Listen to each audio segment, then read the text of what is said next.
Em 1945, as tropas anglo-americanas e soviéticas que adentraram nos campos de concentração descobriram pilhas de cadáveres, ossos e cinzas humanos, um testemunho do genocídio efetuado sob a bandeira nazista. Os soldados também encontraram milhares de sobreviventes, judeus e não judeus, famintos, alquebrados e doentes. Para os sobreviventes, a ideia de reconstruir suas vidas era desalentadora. Episódio de hoje: a origem do Holocausto.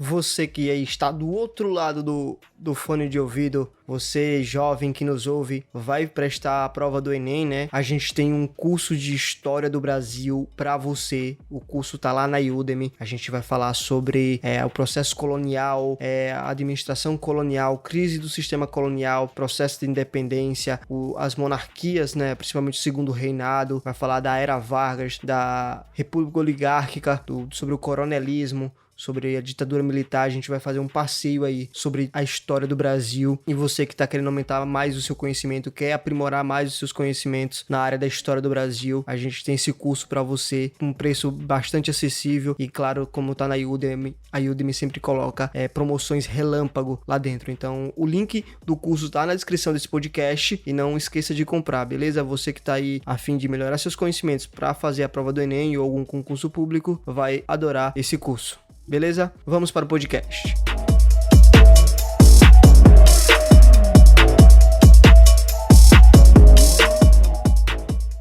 Eu sou Matheus Souza. E eu sou Fernando Soares. E hoje nós vamos falar sobre as origens do Holocausto e o que foi o Holocausto durante a Segunda Guerra Mundial. Exatamente, né? Essa tragédia na história da humanidade, né? Não só na história dos judeus ou da Alemanha, mas na história da humanidade. E a gente vai adentrar assim, como se deu a origem do Holocausto, né? Porque todo mundo fala do Holocausto e tal, da Segunda Guerra, do atentado contra os judeus, mas ninguém sabe como isso tudo teve um início. Então a gente já vai tentar aqui desenvolver como isso aconteceu, né? Como deu-se origem a esse antissemitismo alemão. Muitos historiadores vão falar que o antissemitismo alemão ela teve origem com antissemitismo medieval, né, com a Idade Média, com a origem do pensamento medieval, só que tem uma distinção entre o antissemitismo e o antijudaísmo, né, e o antijudaísmo, o antijudaico, porque tem uma distinção, né, a Idade Média, eles eram antijudaicos e não antissemitas.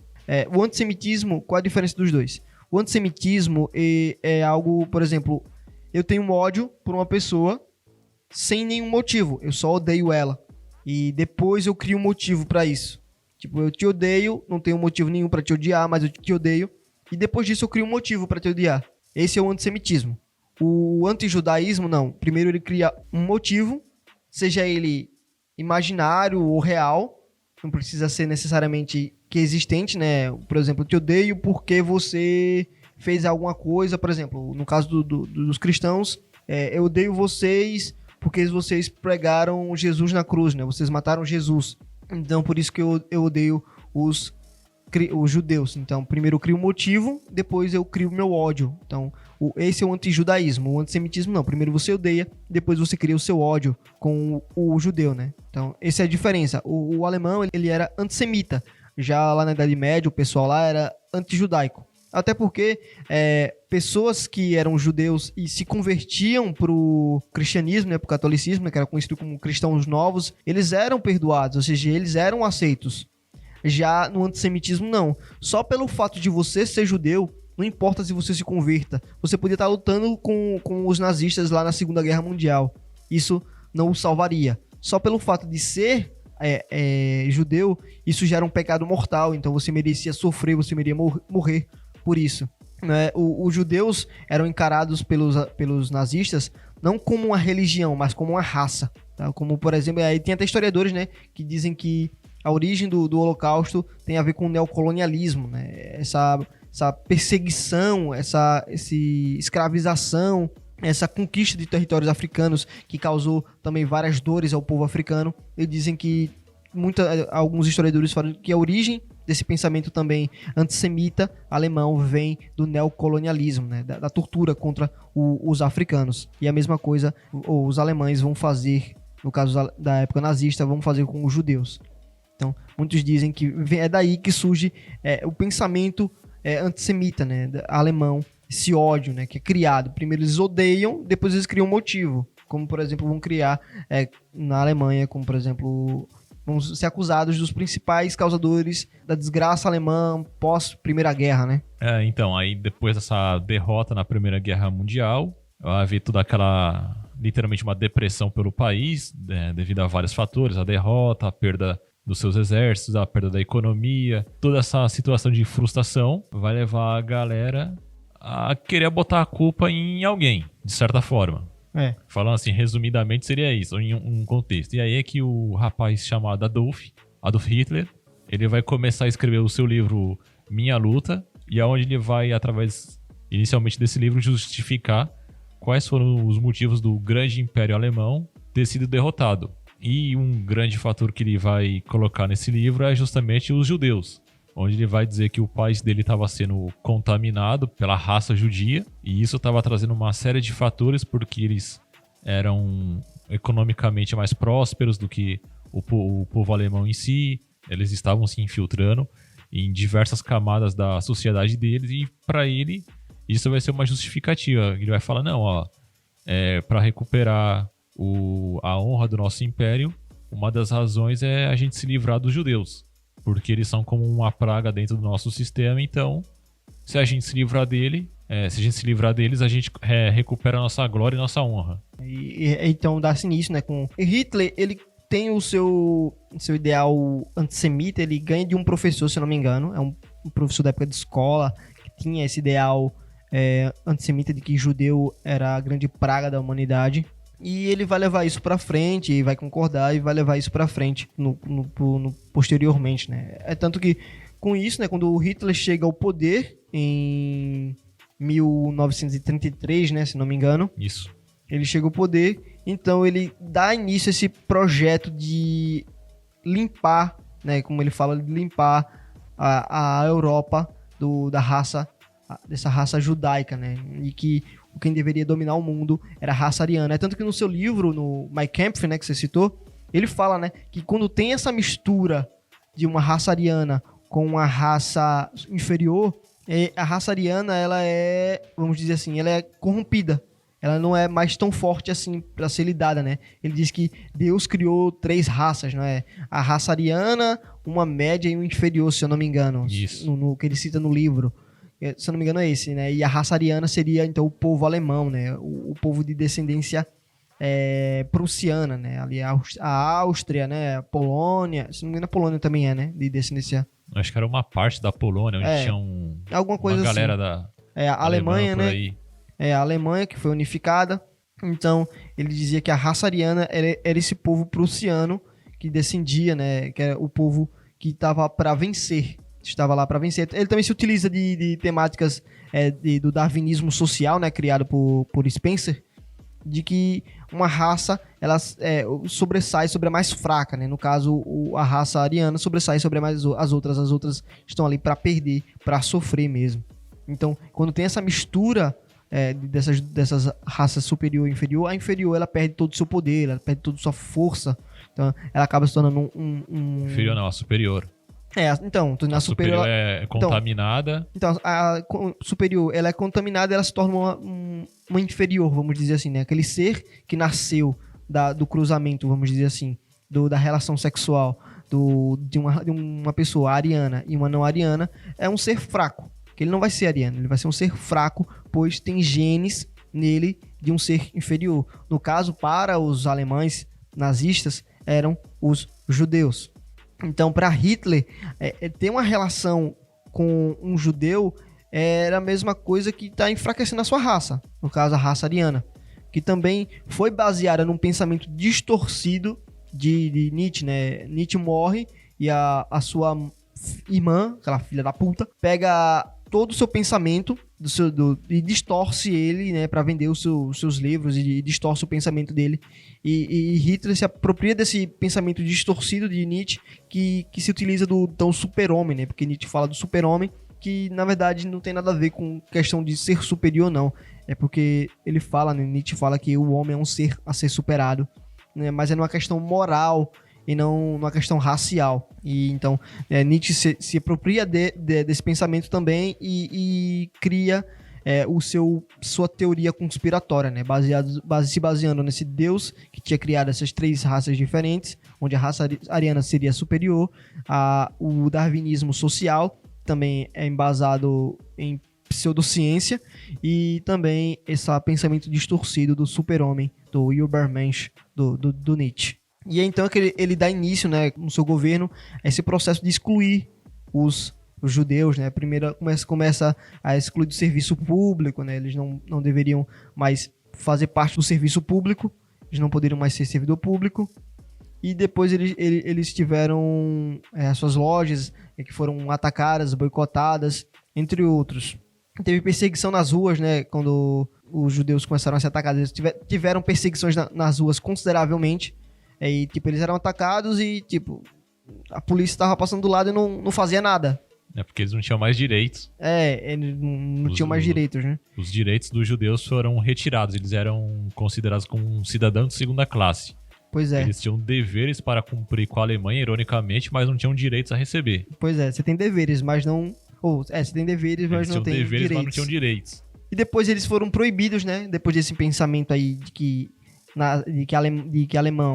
ariano e judeu não podem se casar ou não podem se unir, né? Porque queriam ser fracos. Ele vai proibir o casamento entre judeus e não judeus. E os pedidos de cidadania para judeus estrangeiros, eles foram negados, e os judeus alemães tiveram sua cidadania retirada, ou seja, eles não eram nem mais cidadão alemão. Então, os judeus posteriormente foram privados, né, da sua liberdade, de todos os direitos enquanto cidadãos. Então, quando a guerra começa, né, os nazistas eles começam a intensificar o roubo aos bens judeus, né, e começaram a agrupá-los em guetos, ou seja, despropria toda a sua propriedade. Essa propriedade agora é nossa, não é mais sua, e você não tem mais o direito de morar na sua própria casa. Agora você tem que ir para um gueto, onde você vai se juntar com outros judeus, porque você não pode se misturar com a raça ariana, com os prussianos, com os alemães, porque senão você vai acabar nos contaminando. Então vocês têm que ficar separados, né? Então eles vão ser isolados em algumas partes da Europa. Como o que ocorreu na Polônia. Exatamente. Onde todos eles foram literalmente recolhidos por toda a cidade, foram colocados só numa mesma área e vivam todos aí, como se tivesse espaço para todo mundo. Pois é. E eles também tinham assim, uma ideia de levar os judeus, não de matar inicialmente, mas de tirá-los da Europa e levar para a União Soviética e também para África, se não me engano, para Madagascar. Exatamente. E também vai ter, né, 2 momentos marcantes, né, no antissemitismo na Alemanha, que vai ser a lei de Nuremberg e a Noite dos Cristais. Então, aí nós vamos ter essas leis de Nuremberg, que elas vão ser criadas a partir de 1935, quando Hitler e o partido dele já está no início do auge do partido nazista. Então elas vão ser 3 leis bem específicas que vão caracterizar essa separação entre alemães e judeus, que vão ser o quê? A lei de proteção do sangue e da honra alemã, a lei de cidadania do Reich e a lei da bandeira do Reich. Então o que vai ser cada uma dessas leis? Então, por exemplo, a lei de proteção do sangue e da honra alemã. Ela atuava consideravelmente dentro do âmbito privado da sociedade alemã, então ela proibia inicialmente o casamento entre alemães e judeus, proibia, logicamente, em consequência, as relações sexuais entre, vamos dizer assim, as 2 raças, ou seja, os arianos não podiam se misturar com os judeus, e também os judeus ficavam proibidos de contratar empregadas que fossem alemãs com idades inferior a 45 anos. E todas as pessoas que não respeitavam essa lei eram acusadas de corrupção sexual. Tem que seguir à risca isso, Tinha que seguir a risca, ou seja, já era proibido o casamento, mesmo se não fosse dentro do âmbito de um casamento. As relações de amor, namoros, enfim, entre os 2 povos foi cancelada dentro desse contexto, e até mesmo as relações de trabalho, porque você viu, se fosse um judeu tentar contratar uma empregada, ele podia até contratar, mas desde que ela fosse bem mais velha. Exatamente. Se fosse alguém mais nova, era considerado dentro do âmbito de corrupção sexual. Pois é. E quando você se pergunta, mas com caralho ele conseguiu que todo mundo acreditasse nisso, né? Então, Hitler ele vai se utilizar de uma arma muito potente, muito poderosa aqui na mão do Estado, que o Estado tem, que é a educação. Ele vai fazer uma lavagem cerebral dentro das crianças, né? Vamos dizer assim, e outras pessoas também. Vai intensificar dentro das escolas o ensino do pensamento nazista, né? Dentro das escolas e mostrar que os judeus eram uns malditos, vamos dizer assim, os culpados, um ser inferior, um ser desprezível, que não merecia nem ser chamado de gente. Então, é dentro da escola que Hitler vai começar a trabalhar isso na mente das crianças, né? Quando essas crianças crescerem, jovens, eles já vão crescer com esse ódio, apesar de não saberem porquê, mas vão ter os motivos para começar a odiar os judeus.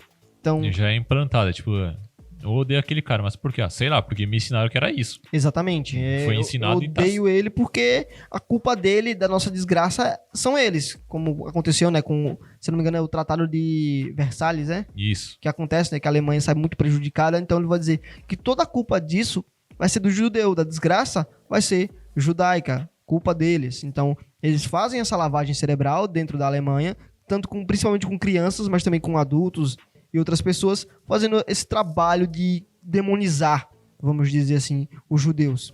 É tanto que tem uma frase de Hitler que diz bem assim, uma mentira dita muitas vezes acaba se tornando uma verdade.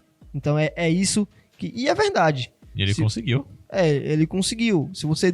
Até hoje no mundo atual, se você pesa muito em um pensamento, a partir de um momento ele começa a se tornar real. A partir de um momento, outras pessoas também começam a acreditar naquele pensamento. E isso vai se disseminando, ou seja, algo falso acaba se tornando real. Então, Hitler consegue fazer isso dentro da Alemanha, né? E Fernando, além das leis de Nuremberg, né, teve as noites dos cristais, né? Agora só rapidamente para terminar rapidinho, a segunda lei de Nuremberg, que eu acho que vai esclarecer um pouco mais, que é a lei da cidadania, que ela explicava que essa lei basicamente ela define quem era considerado um cidadão alemão ou não, e quem não deveria ser. Então, dentro do contexto dessa lei, somente com pessoas de sangue alemão e com um vínculo comprovado através da genealogia que seriam consideradas alemãs. Os que não recebessem a cidadania eram considerados apenas como sujeitos do Estado. Pessoas, como a gente citou, que tinham obrigações com o Estado, mas não possuíam nenhum direito. Aí como é que funcionava isso? Segundo a lei da cidadania, quem tivesse 3/4 do seu sangue judeu ou que praticasse a religião judaica seriam consideradas judias. E esses 3/4, ele faz uma menção aos avós paternos e maternos daquela pessoa. Ou seja, portanto, se 3 pessoas dos 4 avós de uma pessoa fossem judeus, ela seria considerada judia pela lei. Ou seja, não importa, se a maioria dos seus familiares for um judeu, então você é um judeu. Aí as pessoas que tivessem, por exemplo, 1/4 ou 1/3 desse sangue judeu eram consideradas pertencentes a uma raça mestiça de segundo e de primeiro grau. E, respectivamente, essas pessoas dessas raças mistas, elas tinham direito a uma cidadania alemã.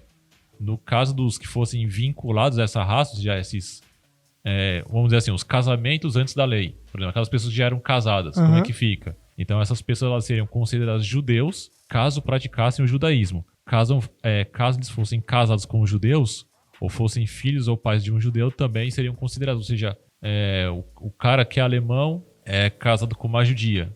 Os filhos dele seriam considerados judeus, então. Exatamente.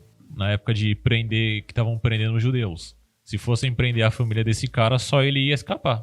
Porque ele era um alemão puro. Mas como ele era casado com uma judia e teve filhos de uma raça inferior, os filhos seriam levados embora.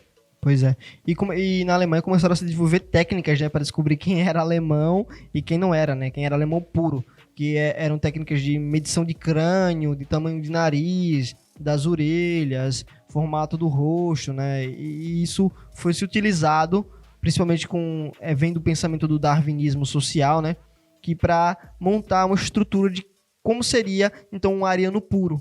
isso o diferenciaria. E se você não se encaixasse nessas características, você estaria diferenciado dos alemães, né? Puros de sangue, vamos dizer assim. Exatamente. Estaria encaixado em outras classes. É como a Lilia Moritz-Schwartz explica muito bem em seu livro O Espetáculo das Raças, quando no Brasil tem essa ideia no período colonial, né? Tem essa ideia de separar as raças, né? De que o negro era uma raça inferior e que que quando o branco se contaminava com os negros, né? Vamos dizer assim, entre aspas, eles acabavam também se tornando inferiores. E é um pensamento que também vai se disseminar não só na Europa, né? Mas também com os pensadores dessa teoria, como também no Brasil. Aquela famosa... Era quase uma lei, não era de embranquecer a população. Exatamente, como aconteceu no Brasil, né? De querer embranquecer a sociedade. Você traz os estrangeiros pra cá, porque aí você aumenta o volume de pessoas brancas da Europa e, em consequência, você faz a nova população nascer mais branca do que negros. Exatamente. E a mesma coisa vai acontecer na Alemanha, nessa questão racial, né? De querer... Como é a estrutura óssea, cranial, né? Do homem ariano puro, que diferencia do judeu, né? Como saber qual a diferença de um pro outro. Aí, se você se encaixa nessas características, você é um ariano. Senão, você vai pros campos de concentração. Ou, no mínimo, você é considerado da raça mista, que é tipo um alemão de segunda classe. Exatamente. Então, a Noite dos Cristais foi a noite onde, como até você citou agora num exemplo há pouco tempo, tipo, por exemplo, se estivesse passando um policial do lado, o ataque era liberado, porque nessa Noite dos Cristais, tanto comércios que pertenciam a só judeus, como as casas deles foram atacadas. O ataque aos judeus foi liberado nessa noite. Então, houve vandalismo, ataque, violência, mortes, expulsão desses judeus das suas casas, enfim, tipo, era como aquele filme Uma Noite de Crime. Só que era uma noite de crime liberada por tempo indeterminado e contra um alvo em específico.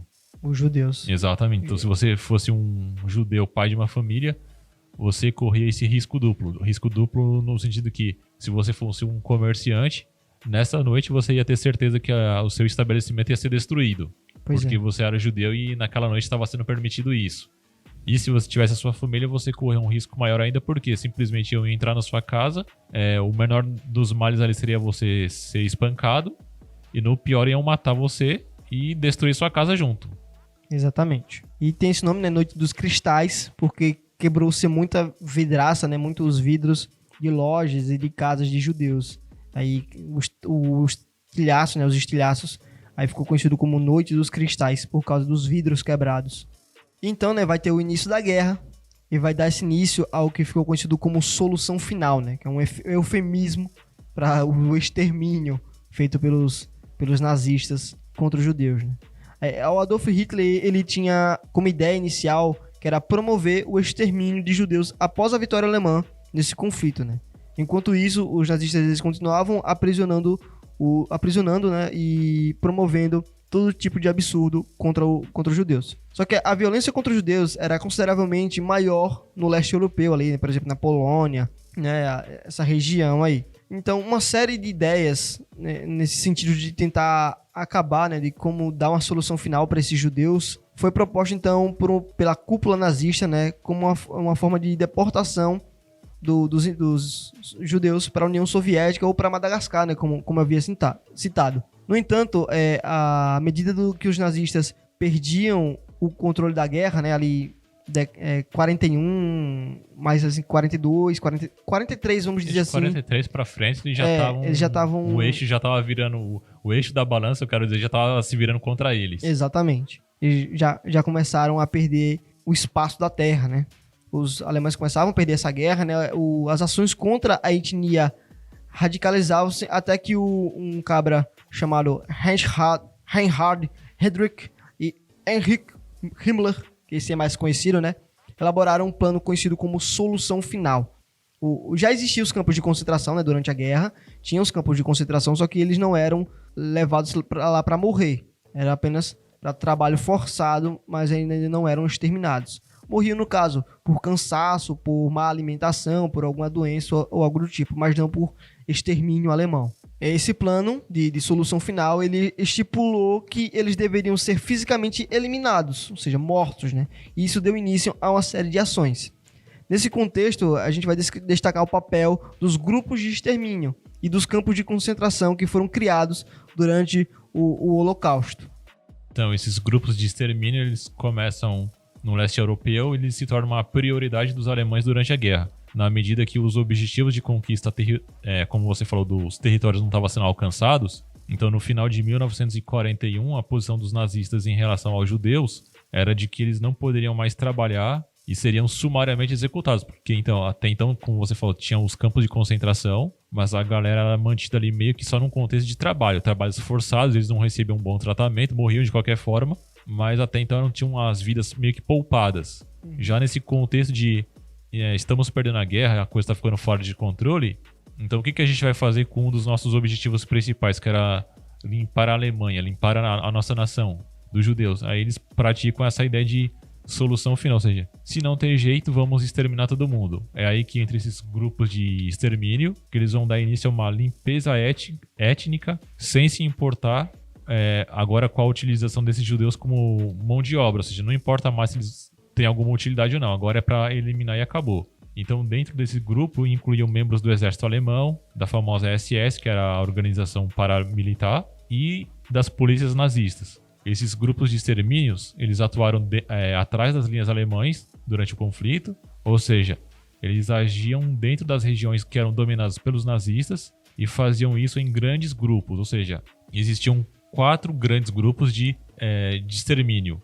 E o papel deles era reunir os judeus de todas as áreas possíveis e localidades que eram dominadas pelos alemães, exterminar eles basicamente com um fuzilamento coletivo e, posteriormente, o enterro em valas coletivas também.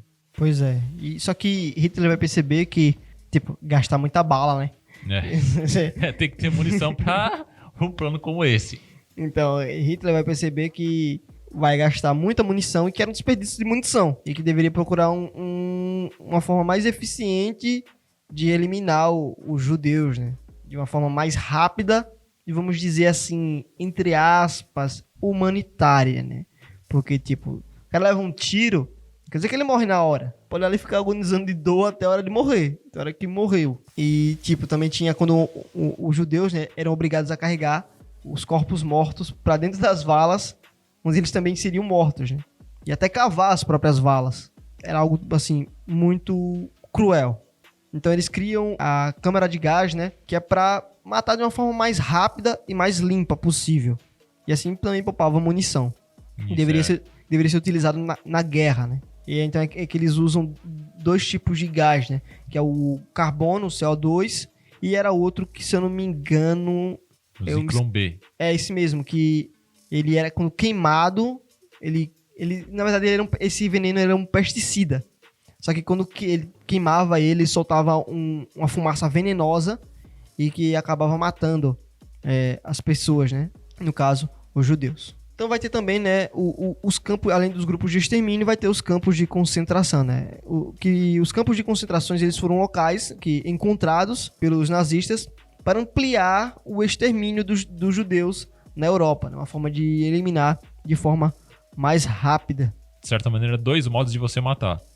Ou eram os campos de concentração onde já tinha essa galera acumulada lá dentro, então você matava dentro das câmeras, ou o outro você tinha os grupos de extermínio, que eram aquele exército separado que era enviado para algumas localidades. Olha, tem judeus ali naquela região, então eles eram mandados para lá, faziam o extermínio, limpavam aquela área e partiam para a próxima. Ou seja, eles iam limpando de setor em setor. Exatamente. E, dentro do campo de concentração não morria só por gás, né? A pessoa podia morrer por inanição, por fome. Fome, né? Inanição. Se morria por fome, porque as rações de alimento ali... Era muito pouco. Eram minúsculas. Você ficava desnutrido lá dentro, né? Por esforço físico, né? Você se cansava e não conseguia nem ficar de pé mais. E se você não fosse proveitoso no campo de concentração, você era morto. Você não consegue ficar de pé, você não consegue levantar uma enxada ou pegar uma galinhota, morre, acabou. Bota outro no seu lugar, um mais jovem. Exatamente. Tanto é que eu lembro que eu cheguei a ler, mas não lembro o nome do livro agora. Ele falava que logo no começo, quando você entrava no campo de concentração, já tinha a separação já. Era. Aqueles que eram mais jovens, que estavam no vigor da sua força. Mais aptidão, né? Isso, eles eram mandados para um lado. E toda a galera que era mandada pro lado oposto eram aqueles que já iam morrer, tipo, os mais velhos. Porque Pois já é. o cara falar, pô, eu preciso de mão de obra aqui. Esse senhor aqui não vai aguentar o ritmo de trabalho, então já elimina ele aqui, Pra não perder meu tempo. isso, e fica com os mais novos. Enquanto os mais novos durarem, a gente vai usando. Na hora que um deles se machucar ou, sei lá, pegar uma doença devido às condições que eles estão vivendo, se tornou inútil, já se livra dele e pronto.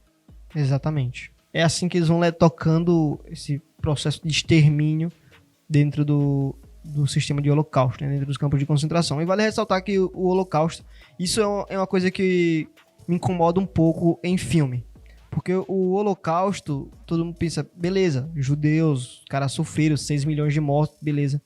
Mas todo mundo esquece que também tinha negro lá dentro. E é uma coisa que eu não vejo tratar em filmes. Não sei se você já percebeu. Quando você vê um filme sobre guerra, ou sobre Segunda Guerra, ou sobre o Holocausto, dentro do campo de concentração, você não vê um negro, você não vê um latino, você não vê uma cigana, você só vê judeu.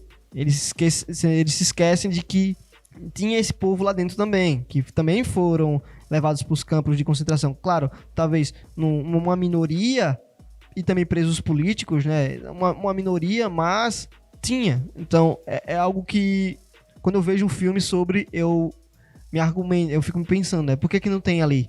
Eu acho que ele dá um enfoque muito grande nos judeus. Eu sei que os judeus Pra impactar sofreram. mais. Deve ser. Mas tem que lembrar que também tinha outras pessoas lá dentro, né? Latinos, negros, homossexuais também. Então, todo esse povo estava lá dentro do campo de concentração sofrendo durante o Holocausto. O máximo que a gente vê quando a gente analisa alguns filmes é só as referências, né? Por exemplo, você vê os uniformes deles. Nos uniformes tinham os símbolos que identificavam por que a pessoa estava presa. Ó, se tiver a estrela lá, era judeu. Eu não lembro de todos os símbolos agora, mas sei lá, tipo, tiver um tipo de bandeirinha, um exemplo. Eu não lembro qual era o símbolo. Que o cara era homossexual. Se tiver o outro símbolo X, era porque o cara era cigano. Ou seja, o máximo que você vê nos filmes é isso. Os símbolos de identificação no uniforme deles. Pois é. Então, como é que vai ter um fim esse Holocausto, né? O Holocausto, ele tem seu fim com a derrota da Alemanha nazista, né, no final da Segunda Guerra Mundial. Então, desse modo, as medidas que os nazistas perdiam o território, os campos de concentração eram liberados pelas forças aliadas, né? E seus prisioneiros libertos. Tanto soviéticos quanto americanos, eles realizaram essa libertação, né? Como mencionado, o saldo de mortos no final do Holocausto foi de 6 milhões de pessoas, né? 6 milhões de vidas perdidas por causa de um pensamento irracional, algo idiota, pífio e retardado. E depois da derrota alemã, né, dezenas de oficiais nazistas eles foram julgados no Tribunal Militar Internacional de Nuremberg pelos crimes de guerra e contra a humanidade, incluídas as ações do Holocausto. Entre os julgados, houve condenações à morte, à prisão perpétua, a prisão temporária e a absolvições. E vale ressaltar que ninguém sabia sobre esses campos de concentração, né? Tipo, os aliados, no caso, quem estava do outro lado da guerra, não sabia da existência desses campos de concentração. Tanto que quando eles chegam, eles são surpreendidos negativamente, né, com relação a isso, desses campos de concentração. Tem até relatos de soldados que participaram lá, né, que tiveram lá quando estavam libertando os prisioneiros e falam sobre o horror de como eram os campos de concentração. Então é isso, Fernando. Esse foi o episódio sobre a origem do Holocausto. Né? E só um detalhe que, tipo, dentro desse tribunal, algumas mortes eram por enforcamento. Como aconteceu com dois caras, um deles chamado Julius Streicher e o outro era Joachim von Ribbentrop, que ambos foram condenados à morte e, no caso, foram selecionados o modo de enforcamento. Exatamente. E também tem uns filmes, né, que, tipo, a Segunda Guerra é um apanhado histórico que tem abrangência para vários temas, né? Então, o campo cinematográfico trabalhou muito essa ideia de Segunda Guerra Mundial, né, principalmente de Holocausto. E a gente tem aqui uma lista de filmes que foi feito falando sobre esse Holocausto, né? O mais famoso dele talvez seja o Menino do Pijama Listrado, né, de 2008, do Mark Herman, que foi dirigido pelo Mark Herman, que é um filme muito bom. Eu assisti na época de escola. A Lista de Schindler também é bastante conhecido. O Pianista eu não assisti. A Vida é Bela é maravilhoso. Acho que de todos aí, A Vida é Bela é o melhor filme que tem. A Vida é Bela é muito bom mesmo. É o melhor filme, nem à toa que ganhou o Oscar de 98, do melhor filme.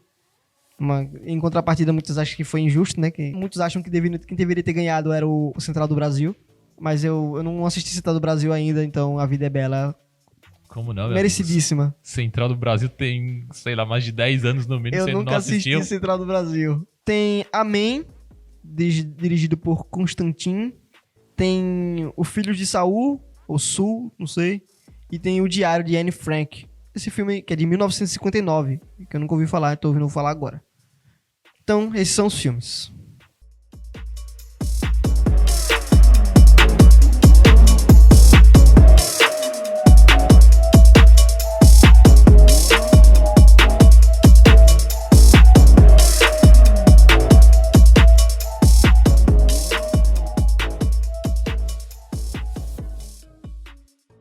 Muito obrigado por nos ouvir até aqui. Agradeço desde já você, fiel ouvinte. Compartilhe esse podcast aí para os seus amigos, para o número máximo de pessoas que você conseguir, que você queira que ouça sobre esse tema que a gente escolheu aqui para esse podcast, beleza? Siga a gente no nosso Instagram, no @HistóriaEmVersões. Siga a gente nas nossas plataformas de distribuição de podcast, no Spotify, Deezer, Castbox, Amazon Music, Google Podcast, entre outros. E compre o nosso curso, que o link tá aí na descrição, beleza? Então é isso. Valeu, Fernando. Valeu, Matheus. Até a próxima.